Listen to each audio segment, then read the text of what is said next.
absorvendo isso para que no momento certo ela tenha experiência de conversão com Deus. Por quê? Porque a partir desse momento ela dá satisfação da vida dela, daquilo que ela entende diante de Deus, mas não cancela o que Deus fez na vida dela aqui agora. E eu quero dizer isso para vocês, não abram mão disso. Não abram mão disso. Isso aqui não foi algo aleatório. Isso aqui foi algo sagrado que nós fizemos. Não abram mão disso. É uma aliança com Deus e é uma aliança de Deus com a família, viu, Carol? A aliança de Deus com a sua filha. Filha dos filhos de Deus, membro do corpo de Cristo, da família de Deus. Amém, gente? Olha que coisa linda. Bom, a gente sabe que falar de fé, deixa eu ver, colocou aqui ou não? Falar de fé tem a ver com mente. E a gente vai falar de caminhos de devoção. É óbvio que nós vamos mexer com algumas coisas que são práticas. O tempo todo a gente vai lidar com aspectos práticos da fé. E falar de caminho de devoção tem a ver com isso. Como a mente se relaciona com a fé. E como a fé, ela se expressa através daquilo que eu faço. Ou em outras palavras, aquilo que eu faço tem a ver com aquilo que eu realmente creio. Isso me lembra um pouco de um caso que eu vi numa palestra que eu achei interessante. Que um camarada levou um outro para um restaurante para almoçar, eles chegaram correndo ali naquela hora do almoço, e o sujeito abafado sentou lá na mesa para almoçar, e ele estava lá 2 minutos sentado, ele chamou o garçom. E ele pediu o garçom para chegar, e o garçom veio, e ele disse para o garçom: olha, estava muito quente, você podia ligar o ar-condicionado, que eu não estou aguentando tanto calor. Aí o garçom foi lá e falou com ele: pois não, tudo bem, saiu. Começou a fazer o pedido, ele chamou o garçom de volta. O garçom veio, ele falou assim: você podia fazer outra coisa agora. Desliga um pouco esse ar-condicionado, porque eu estou morrendo de frio agora. Aí o garçom falou: tá bom, saiu de novo. E ficou aquele negócio. Depois eles chamaram para pedir a comida. Pediram a comida e foram e comeram. Na hora de sair, o amigo dele que tinha levado ele pagou a conta e chamou o garçom e falou: olha, desculpa aí o estresse que meu amigo te deu por causa do ar-condicionado. E ele disse para esse amigo, falou: seguinte, perdão, você que tem que me perdoar pelo estresse que eu causei a ele. Ele falou: por quê? Ele falou: porque não tem ar-condicionado aqui. Ou seja, o camarada agiu de acordo com aquilo que ele creu. Nós agimos a partir daquilo que nós realmente cremos, daquilo que nós acreditamos. Simples assim. Primeira carta de Paulo a Timóteo, capítulo 4. Se você puder abrir sua Bíblia comigo, 1 Timóteo, capítulo 4, versículo 7 a 10, a gente vai ler aqui. Primeira carta de Paulo a Timóteo, capítulo 4, versículo 7 até o versículo 10.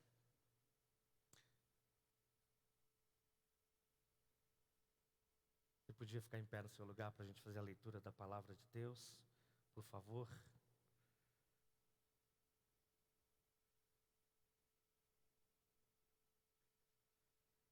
Felipe, estamos aí com... Eu esqueci disso, estamos aí no vídeo. Bom, 1 Timóteo 4, de 7 em diante. Mas rejeite as fábulas profanas e de velhas caducas. Exercite-se pessoalmente na piedade. Pois o exercício físico tem algum valor, mas a piedade tem valor para tudo, porque tem a promessa da vida que é agora e da que há de vir.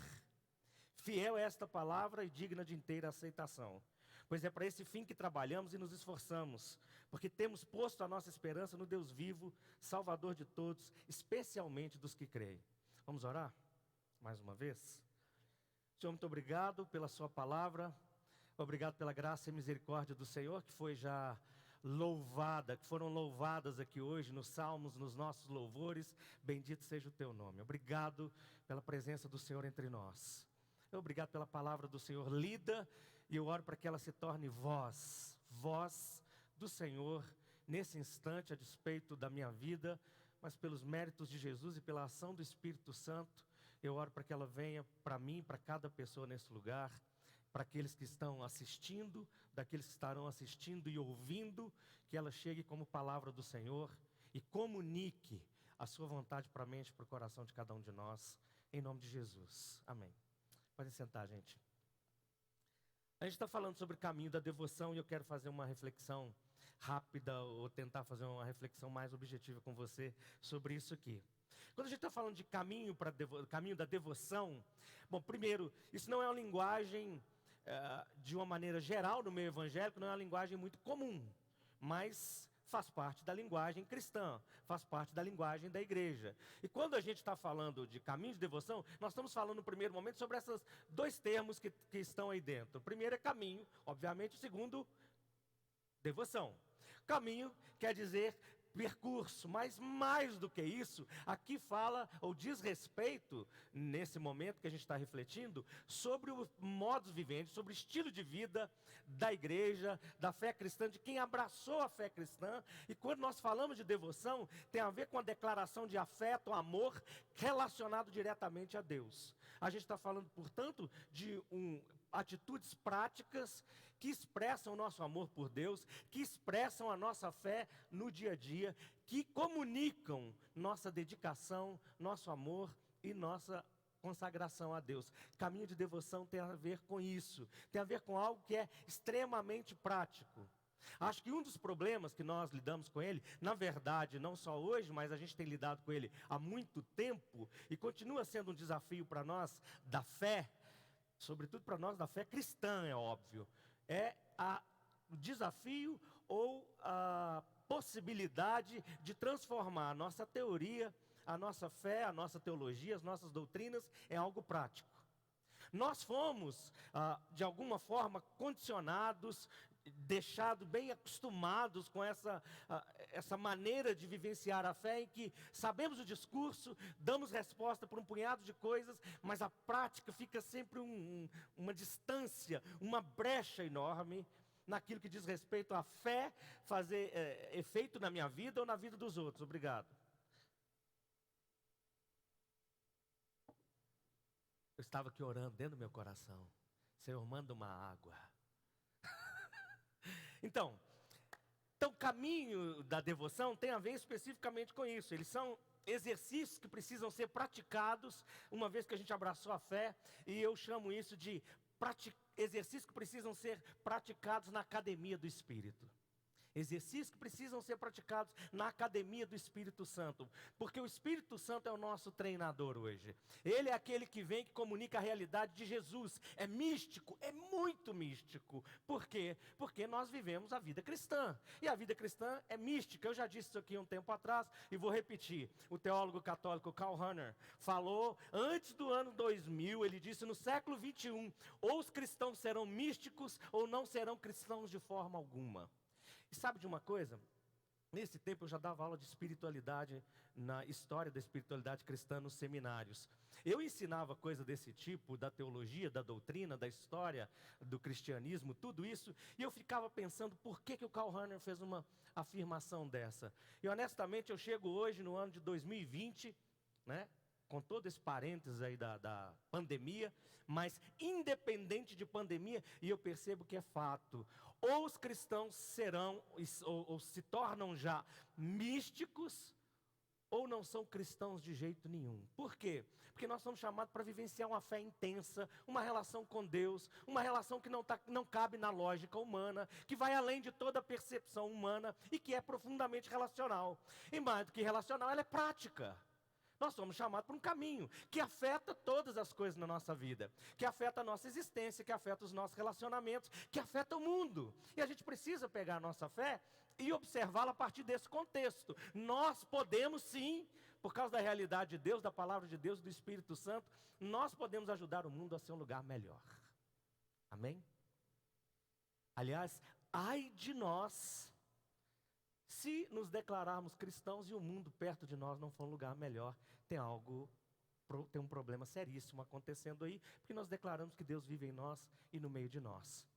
E se o lugar que Deus está for um lugar ruim, isso é incoerente com a palavra de Deus, ou a palavra de Deus mente, ou Deus mente, então não é um Deus digno de ser crido. Mas se Ele é o Deus absoluto, o Deus todo santo que nós cantamos, o Deus que muda a história, o Deus que nos salva, o Deus que nos liberta, o Deus que promove a vida boa, como chamaria lá os gregos de eudaimonia, tão em moda e hoje, se esse é o Deus que promove isso tudo, é incoerente a gente viver num lugar e não promover isso. Mas nós precisamos não só acreditar, a gente precisa praticar. E isso, antes de eu colocar aqui 3 princípios básicos que tem a ver com esse caminho de conversão. Eu vou falar isso a partir de um acróstico aqui, de maneira bem rápida, e eu quero que você guarde isso. O acróstico ele forma a palavra SEM, C-E-M, M de Maria, né? C-E de Minas Gerais para cima, ou E de Minas Gerais para baixo, né? Depende de como você quer. Se for de São Paulo para baixo é E, não é isso? Se for de Minas para cima é E, e mais para cima fica E, não é? Então, é SEM, C-E-M.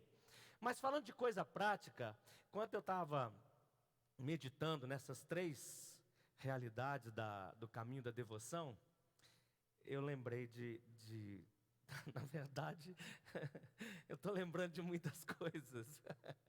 Mas é o caso que eu ouvi de uma mulher que se matriculou numa academia. E ela disse o seguinte, ela falou, olha, eu me matriculei nessa academia no ano passado, já tem quase um ano e eu não perdi nem 1 quilo, para desespero. Aí ela virou para a amiga dela e disse assim, parece que o negócio é participar das atividades.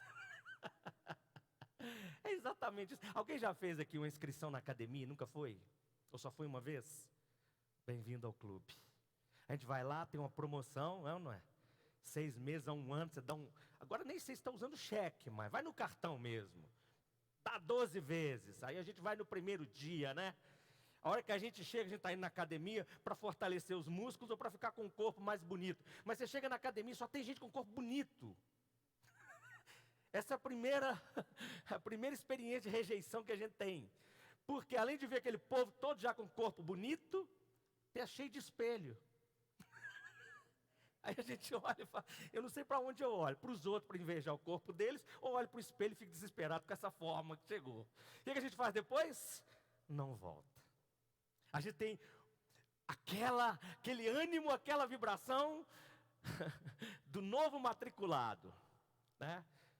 Mas a hora que vem a demanda do exercício, das atividades práticas, a gente pega e fica em casa lembrando da academia e querendo que de repente o corpo vai, né? Isso é igual aquela dieta que a gente faz assim, de terça a sexta, e de sexta a segunda a gente come para 3 semanas. É exatamente isso. Se a gente não praticar, é a mesma coisa, gente. É isso que a gente está vivendo hoje. Se a gente não praticar os princípios da nossa devoção, nós vamos ficar assim. Não é só obesos, não. Nós vamos ficar fora de forma espiritual, para viver o caminho. Por quê? Porque a vida cristã é caminho, vida cristã é jornada. Isso está lá no livro de Atos. O próprio Lucas usa essa expressão, Rhodos, que é o caminho, como estilo de vida, como jornada da fé. E aí tem algumas práticas. E eu quero falar delas para vocês a partir de 3 realidades. SEM, lembra disso? C-E-M. O que significa essas 3 palavras? Conversão, exercício e missão. Conversão, exercício e missão. Deu para entender? Conversão, exercícios espirituais e missão. O caminho da devoção tem essa característica. O que quer dizer por conversão? Vale a pena a gente lembrar que conversão é sempre uma resposta a um chamado de Deus. Guarda isso. A gente tem a mania de, quando falamos de conversão, a gente pensa no novo convertido ou como o novo matriculado na academia, né? O do entusiasmo. É aquele que chegou para a religião, ou aquele que mudou de religião, ou aquele que veio para a religião. E a gente ainda convive hoje, por incrível que pareça, a estatística é enorme no meio da igreja protestante, no meio da igreja evangélica, de gente que não tem experiência nenhuma de conversão, porque foram criados já dentro dessa igreja, já tem uma geração, já virou nominal. Já virou cultura nominal. Portanto, não tem um desafio da conversão. E esse é um negócio seríssimo, porque nós estamos assistindo de novo tristes episódios da história da igreja. Porque onde não tem conversão, não tem cristianismo. Onde não tem conversão, não tem vida no Espírito. Onde não tem conversão, não tem igreja de Jesus. Então nós podemos fazer os entretenimentos, os shows, as festas, podemos fazer tudo em nome de Deus, mas se não revelar a santidade de Deus e a necessidade que o pecador tem desse Deus, a necessidade que o indivíduo tem desse Deus para ajustar, para colocar a vida dele em ordem e para viver para a glória de Deus, o objetivo para o qual ele foi criado, ele não vai entender nunca o que é Deus, o que é Jesus, o que é a cruz, o que significa a palavra de Deus e por que frequenta um culto ou faz parte dessa religião. Mas infelizmente a gente está vivendo isso. Não tem como viver essa realidade de um caminho de devoção sem passar por conversão. Conversão, chamado, é uma resposta ao chamado. Qual é o chamado? Primeiro, é o chamado para Deus. Conversão é a resposta ao chamado para Deus. Por quê? Porque desde os profetas até Jesus e os apóstolos, a chamada é para Deus. A chamada não é para religião, a chamada não é para denominação, a chamada não é para ficar perto dos amigos, ou que os meus amigos, os meus parentes vão para o inferno, e eles só não irão para o inferno se estiverem aqui. Não é isso. A chamada, em primeiro lugar, é uma chamada de conversão para Deus, de voltar a vida para Deus, de correr atrás de Deus, de buscar Deus. Por isso que eu disse que é uma realidade mística. Não é só uma questão de ir ali, ou vir aqui. É responder no primeiro momento para Deus. Se voltar para Deus, é o que nos leva para Deus. Gente, nós estamos aqui na nossa igreja num período que a gente tem chamado uma jornada de oração. Deixa eu tomar mais uma água aqui. Que a gente tem chamado de 30, que é 30 dias de oração, 3 vezes por dia, 30 minutos cada vez. E a gente tem feito isso. Algumas pessoas têm participado aqui da igreja. Na verdade, várias pessoas têm participado, não juntas, mas têm participado. E pessoas de fora, de outras igrejas, de outros lugares, de cidades, estados, países, têm entrado lá com a gente e orado. Sido uma grande bênção. Isso aqui faz parte dessa realidade da conversão. Todos os dias, às 9 horas da manhã, às 4 da tarde, às 10 da noite, durante o mês de novembro, a gente está ali orando. E todos os dias nós lemos um salmo juntos, não é isso? Vocês estão lendo em voz alta mesmo? Eu queria ter uma câmera na casa de cada um. Porque eu falo, erga sua voz e leia comigo. E dá uma sensação que só eu estou ali. Né, Carol? Você falou aí que não... Você fez assim, né? Não tem problema. Mas os salmos, no coração dos salmos que a gente está lendo todos os dias, o que tem lá? Uma chamada para Deus. O que tem na linguagem dos profetas? Uma chamada para Deus. Agora preste atenção. Quem que os profetas chamam à conversão? O povo de Deus. Os profetas são enviados a Israel. Os profetas não foram enviados às outras tribos. Você já percebeu isso ou não? A não ser quando as outras tribos vieram atacar, teve mistura, e aí tem casos de profetas como Elias, alguns casos assim. Mas os profetas vêm para o povo de Deus, chamando o povo de Deus à conversão. Então não pensem em conversão como algo para os de fora da igreja, não é. Eles são chamados à conversão pelo Evangelho? Sim, nós vamos chegar lá. Mas nós somos chamados também à conversão. Por isso que faz parte dessa jornada, desse caminho de devoção. Começa com a conversão, resposta ao chamado de Deus. Depois, resposta ao chamado para a vida de santidade. Porque eu sou chamado para Deus, mas eu sou chamado a ser santo. E quando eu falo de ser santo, não pense agora só numa questão de santidade, usos e costumes, legalismos dentro da igreja. Nada disso. É santidade a partir de um coração que se dedica exclusivamente a Deus, que vive para Deus, que ama a Deus, que cultiva a relação com Deus, o amor a Deus, e a partir disso vive a vida. Essa é a santidade, que vê a vida com os olhos de santidade, que vê o casamento com os olhos de santidade, que vê a igreja com os olhos de santidade, que vê o trabalho com os olhos de santidade, que vê todas as coisas com os olhos de santidade. Mas é conversão à vida de santidade também, porque isso é o objetivo da vida cristã. Porque a santidade comunica a nossa fé, e nós nos relacionamos com Deus, que Deus existe, que Deus está vivo, e isso comunica para todas as pessoas. Então, conversão é resposta a esse chamado. Chamado para Deus, chamado à vida de santidade. E conversão tem a ver com movimentos de constantes concertos. Por que movimento de constantes concertos? Porque é o seguinte, sem concerto não tem conversão. Quando Deus chama pela palavra dele, quando você está ouvindo a palavra de Deus de alguma forma, quando Deus está falando com você de alguma forma, é impossível você não se sentir chamado para conversão. É impossível qualquer ser humano ouvir Deus e não ser chamado a mudar. Tem como. É inconcebível. Por quê? Porque nós somos humanos, estamos diante de Deus. Nós somos finitos diante do eterno. Nós somos imperfeitos diante do perfeito. Nós somos contaminados pelo pecado diante daquele que é todo santo. Todas as vezes que nós conversarmos com Ele, ou que Ele falar conosco, nós somos chamados a concertos. Agora, concertos, eu poderia traduzir isso da seguinte forma: conversão é um conjunto de conversões. Ou seja, nós somos chamados a fazer concertos diariamente, e todos nós somos chamados a consertar o nosso caminho. Por isso que começa com conversão. Por isso que nós não somos melhores do que ninguém. Só tem um que é bom, que é? Quem? Até Jesus disse isso. Só um que é bom. Nós não somos melhores que ninguém. Ninguém é melhor do que você e você não é melhor do que ninguém. Por isso que todos os dias nós somos chamados para os concertos. Concerto a partir do coração, da mente, do que nós falamos, né, de como nós empregamos o nosso tempo, nossa vida, como nós analisamos as pessoas, quaisquer que sejam elas. Sejam as pessoas de perto, pessoas de longe, pessoas de dentro da igreja, de fora da igreja, político, autoridades religiosas, militares, quem quer que seja. Eu sou chamado para concerto quando eu estou diante de Deus. Então, primeira parte desse caminho de devoção, conversão. Segunda parte, exercícios, e eu estou falando sobre exercícios espirituais. Mais especificamente, exercícios espirituais é esse que Paulo chama aqui no texto bíblico de exercício da piedade, que é exercício da fé. Aliás, fé e piedade tem o mesmo radical aqui no grego, que é do pistel, né? Do crer, do acreditar, do confiar. É exercícios dessa fé. É exercitar aquilo que se crê. Colocar na prática a partir da fé que abraçou. E eu quero pelo menos considerar com vocês que no caminho da devoção, nós precisamos praticar no mínimo, citar pelo menos uns 5 exercícios aqui. E ele começa com discipulado. Que discipulado? Discipulado de Jesus. Discipulado de Jesus é olhar para Jesus a partir do Evangelho, olhar para o ensino, olhar para as obras de Jesus. Nós somos chamados à vida da imitação de Cristo.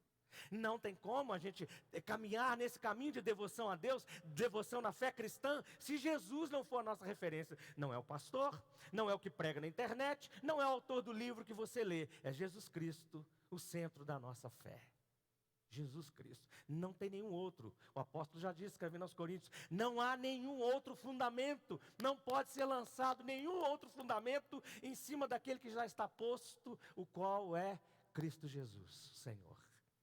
É a partir dele. Então o primeiro exercício espiritual é o discipulado. Discipulado fala ou diz respeito a segmento. Você está na igreja, você não pode estar na igreja olhando outra coisa. Seu prazer, sua alegria no culto. Se gostou das pessoas, se não gostou das pessoas. Se gostou das músicas, se não gostou das músicas. Se a pregação te incomodou ou não incomodou. A questão é, você está seguindo Jesus? Esse é o primeiro exercício. Sem esse exercício, nem adianta fazer os outros, porque serão carnais eles. Eles serão egocêntricos, eles serão baseados no seu prazer e não no seu segmento de Jesus. Bom, o primeiro exercício é esse de discipulado, seguir a Jesus. O segundo exercício tem a ver com a palavra de Deus. E quando eu falo de palavra de Deus, eu estou falando de 2 aspectos da palavra de Deus. Um é conhecimento e o outro é experiência. Conhecimento e experiência. Por quê? Porque a palavra de Deus não pode mais, e eu estou dizendo para vocês aqui, você que me assiste, você que me ouve aí, ela não pode ser considerada mais só o livro.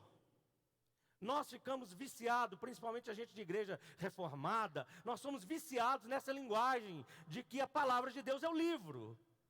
Quando o livro revela que a palavra é Cristo. É o Logos que se fez carne. É o verbo que se fez carne, ele é a palavra viva. O centro dessa palavra é Jesus. Por isso que qualquer conhecimento bíblico que não nos conduz a Jesus, ele é um conhecimento errado. Qualquer conhecimento bíblico, você pode conhecer a Bíblia de Gênesis e Apocalipse, as principais doutrinas, o meu microfone está falhando, você pode conhecer as principais doutrinas do cristianismo, se isso não te conduzir a Jesus, não é conhecimento espiritual. E lembre-se que tanto no sentido hebraico, como também no grego, quando a gente fala de conhecimento, isso nos remete ao segundo aspecto da palavra, que é a experiência. E aí, como na nossa cultura, principalmente a cultura evangélica, protestante reformada até, tem muita resistência a toda linguagem subjetivista, ou que enfatiza emoção, experiência, quando a gente fala da mística, a gente está falando de experiência mesmo. Por quê? É porque observar a palavra de Deus e, a partir da palavra de Deus, ouvir a voz de Deus.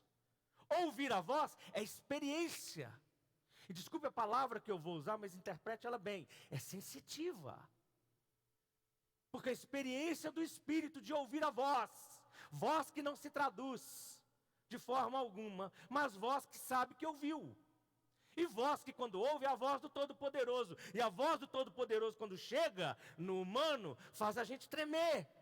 A voz do Todo-Poderoso quando vem sobre os pecadores, faz a gente ter muito medo. Porque é Deus falando. Então nós precisamos, nesse caminho de exercício espiritual, experimentar Deus. Conhecer a palavra de Deus e experimentar a voz de Deus a partir dessa palavra. Bom, esse é o segundo exercício espiritual. O terceiro exercício que eu te falo seria a vida litúrgica. Então o primeiro exercício é o discipulado, o segundo a palavra de Deus e o terceiro é a vida litúrgica. O que eu estou chamando de vida litúrgica?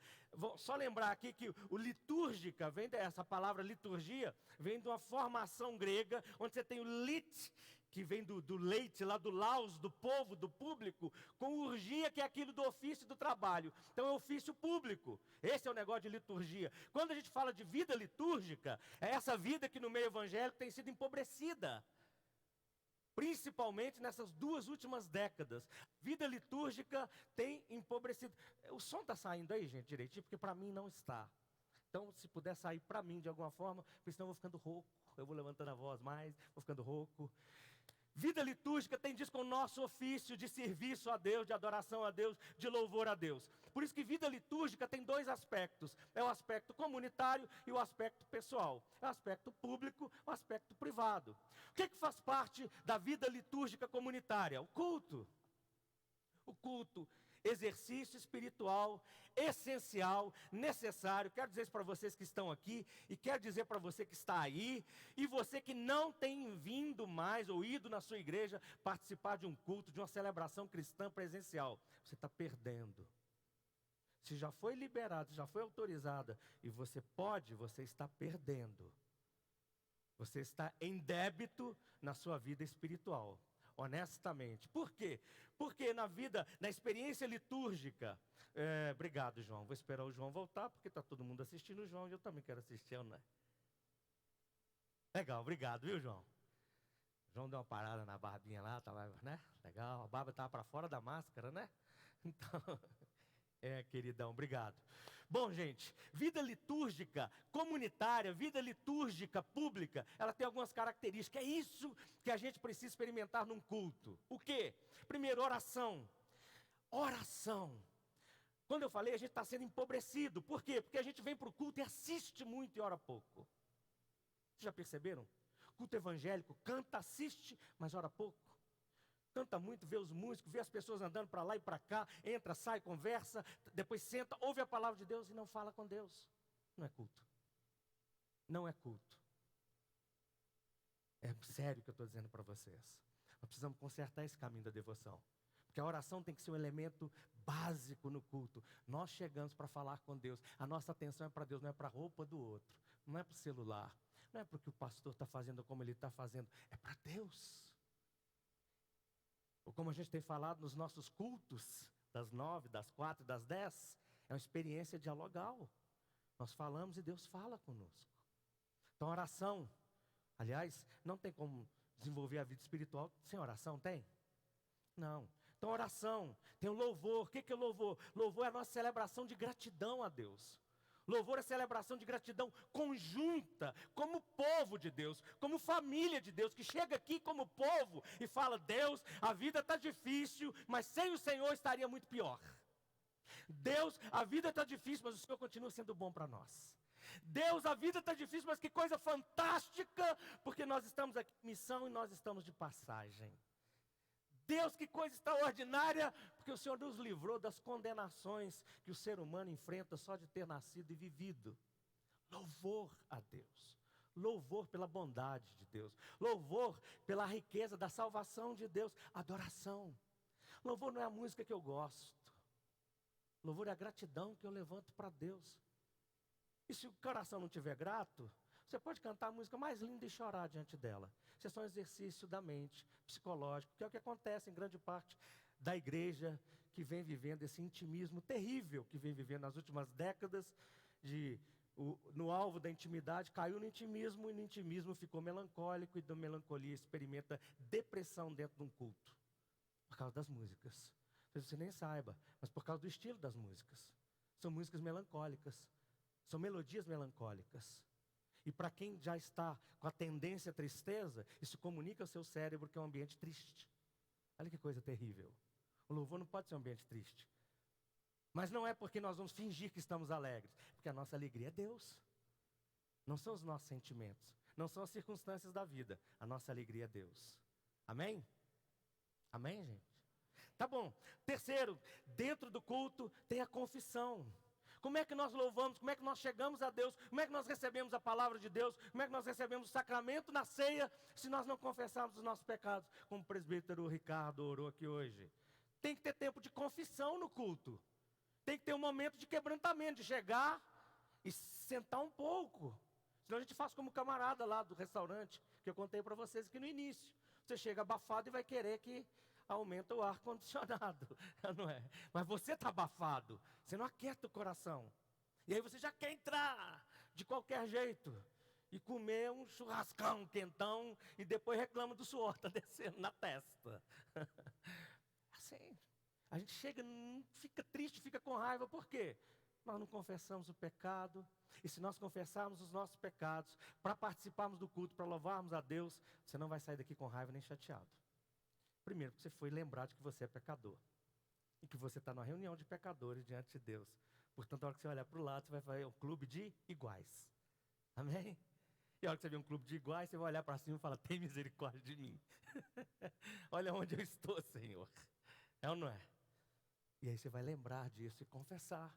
E a hora que você confessa, Deus te perdoa e você está livre para louvar, para participar, para ter experiência com Deus e receber do Espírito Santo o que talvez você não tenha recebido num culto por falta de confissão. Talvez você não tenha recebido dons, talvez você não tenha recebido manifestações do Espírito na sua vida, paz, descanso, sabedoria, porque você não está confessando o seu próprio pecado num momento de culto em que o Espírito Santo está agindo aqui. Mas você acha que ele pode vir do jeito que você está, ele vai te dar o que você não merece. Ele vai te dar qualquer coisa e você não está pronto. Porque você acha que não precisa, que pode ir juntando pecados, que Deus é gracioso, vai me dar o que Ele quiser mesmo. Isso é fatalismo, isso é antibíblico, isso é anticristão. Não tem isso na palavra de Deus. Nós já conversamos sobre isso. Um outro elemento do culto são as ofertas, as contribuições. Nós fazemos com expressão de ação de graças. Nós reconhecemos a nossa religião, é um princípio da nossa religião, de quem abraça essa religião. Quem não abraça, não tem problema. Eu vejo hoje, na verdade, antigamente a gente não via tanto, também nem tinha internet, é ou não é? Mas hoje a gente vive num mundo cheio de informação, anticristão, antibíblico, então ele condena todos os dogmas, todas as doutrinas, todos os princípios cristãos. E alguns crentes que tem aí, crente que morre de medo de mexer no assunto do dinheiro, da contribuição, da oferta, da compaixão, do serviço, ele vai atacar igrejas. Olha, o dízimo não é de Deus, você não é obrigado a dar o dízimo. Você nem é obrigado a concordar com nada. Viva a sua vida. Viva a sua vida. Você nunca percebeu isso? Você já percebeu? A gente critica o que os outros fazem. Viva a sua vida e faz de acordo com a sua fé. Simples assim. Agora, a hora que você abraçar a fé cristã evangélica e fizer parte disso, você abraça ela toda. Nós abraçamos, por exemplo, a questão da oferta, da contribuição, por uma questão de fidelidade a Deus, de compromisso com a obra, como nós acreditamos. Nós acreditamos que tem pastores, que tem missionários, que tem funcionários, que tem estrutura. Tudo isso é sustentado por esse povo, porque não tem governo, não tem nada, nenhuma maracutaia para sustentar esse negócio. É assim. E aí a gente vive, como é a expressão da fé judaico-cristã, a gente vive da contribuição das pessoas que fazem parte dessa fé. Isso é aspecto do culto.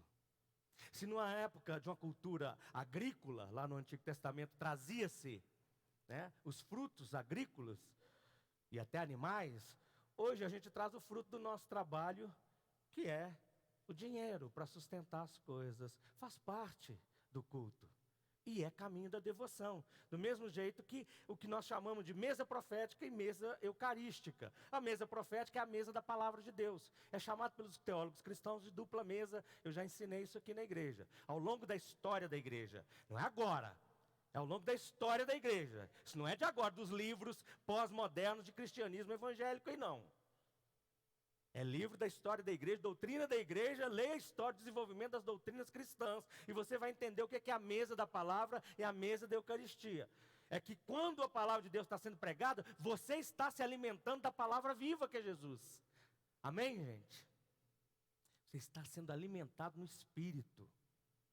E quando nós participamos da ceia, e nós cremos que é um sacramento, nós nos alimentamos espiritualmente de Jesus.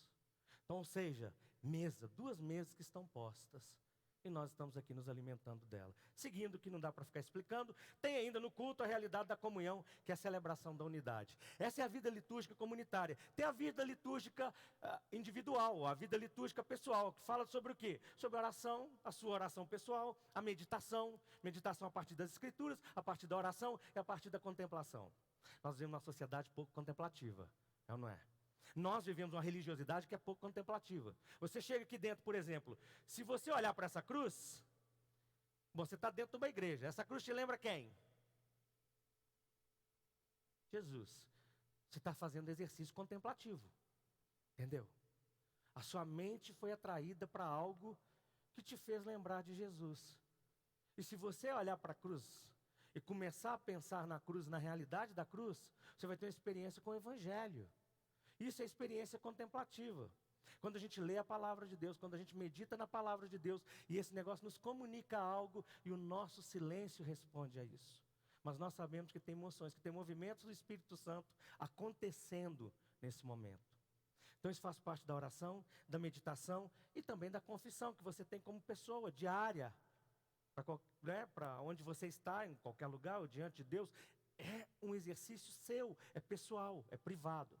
Bom, gente, essa é a vida litúrgica. Aí tem um outro exercício espiritual, que é a vida comunitária, que vai desde o culto até os relacionamentos, convivência relacional. Não tem vida comunitária sem convivência relacional. Não confunda convivência relacional comunitária com convivência em família. Convivência em família não é convivência comunitária cristã, é família. Para ser igreja, vai além da família. Para ser igreja, sai das paredes da casa, do parentesco. Tem que ter convivência relacional com as pessoas da igreja, sem partidarismo, sem parcialidade. É a vida comunitária e tem a vida devocional pessoal. Que aí vem as outras disciplinas espirituais, como o jejum, como a solitude, como a meditação, os estudos, várias coisas. Bom, essa é o segundo caminho dos exercícios. Eu falei 3, né? 100. Não é isso mesmo? Sede. Muito bem. Conversão, E de exercícios e M de? Muito bem. M de quê? Ah, tá bom. M de missão. O que eu estou dizendo de missão? Missão tem 4 características aqui dentro dessa realidade. Evangelização viva, eu estou falando sobre manifestação de justiça, eu estou falando sobre promoção da paz, eu estou falando sobre vivência do amor. Eu vou repetir isso. Missão tem a ver com evangelização viva, missão tem a ver com manifestação de justiça, missão tem a ver com promoção da paz e missão tem a ver com vivência do amor. Preste atenção porque isso é uma catequese para a sua vida. Evangelização viva, bom, nós falamos de evangelizar. Evangelização é para fora e evangelização é para dentro. O evangelho precisa ser comunicado para os de fora e o evangelho precisa ser comunicado para os de dentro. O evangelho é essa chamada, essa notícia, boa notícia em Jesus. O evangelho precisa ser comunicado também para dentro, ele precisa ser também ensinado do lado de dentro da igreja. Pessoas precisam olhar para a sua vida a partir da ótica do evangelho. Essa evangelização viva, quando nós nos preocupamos em compartilhar o evangelho com os de fora, levar a boa nova de Jesus por de fora, compartilhar Jesus com os de fora, não é um discurso de céu e inferno. É um discurso de boa nova de salvação. A boa nova de salvação é Deus te chamando e te aceitando antes de tudo.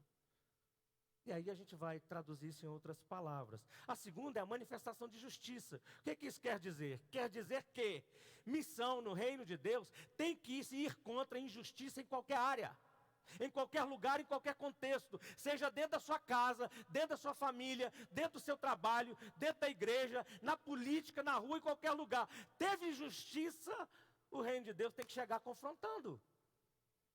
Isso é a missão.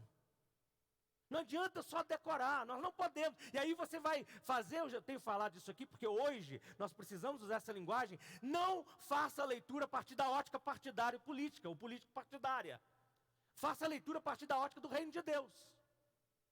Porque quando a gente faz a leitura a partir da ótica do reino de Deus, nós somos apartidários. Nós estamos acima dos partidos políticos, porque nós estamos de olho na realidade do reino. E a injustiça na realidade do reino pode estar dentro de qualquer lugar.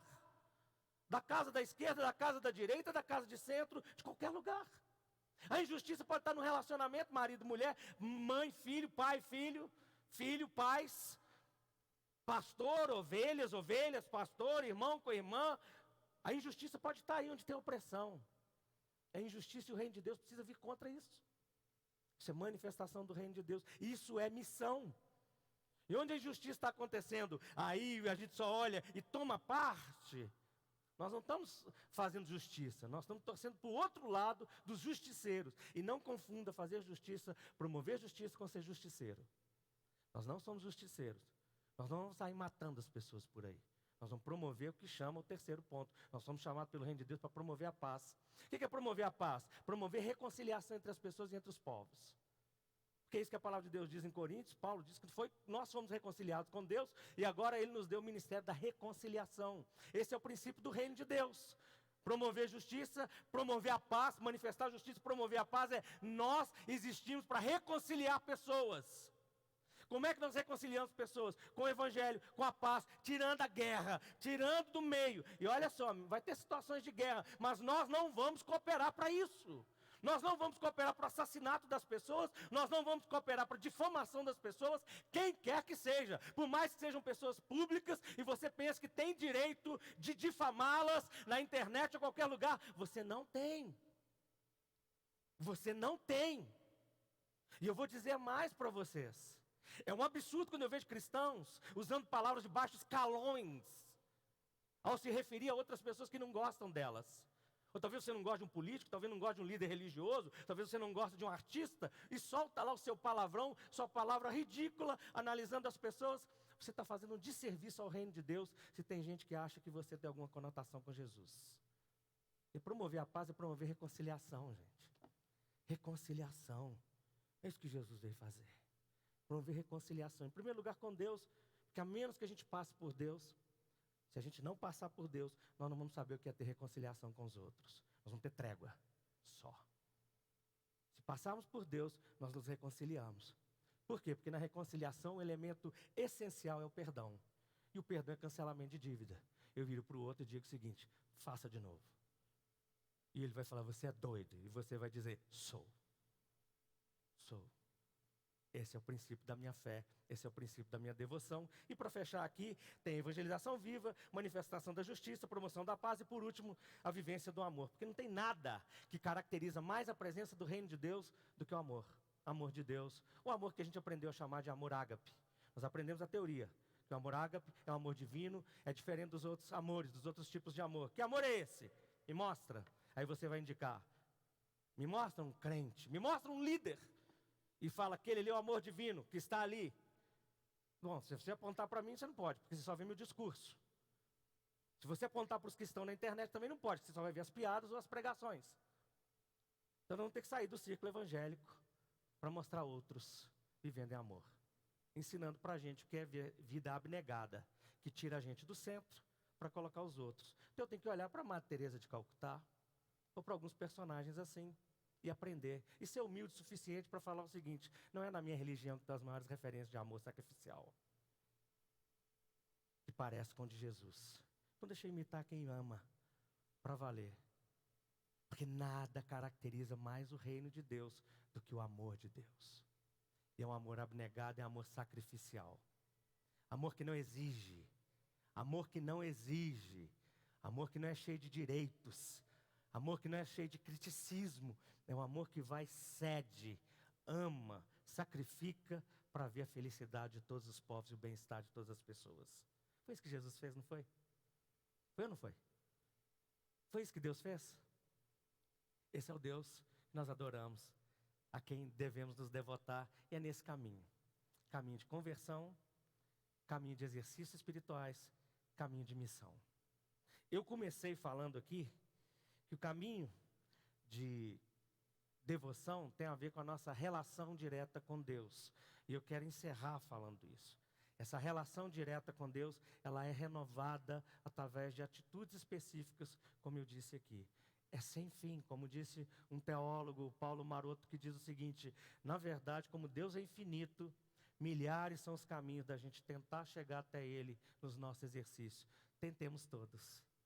Tentemos todos os caminhos para chegar até o Senhor, e eu quero te lembrar disso. O caminho de devoção é um caminho, é uma jornada. E a gente só vai conseguir caminhar se a gente estiver em forma. E nós só vamos ficar em forma se praticarmos os exercícios. Não adianta ter a carteira de membro da Academia do Espírito. Tem que praticar. Vamos orar? O pessoal do louvor podia estar aqui. A gente vai orar encerrando.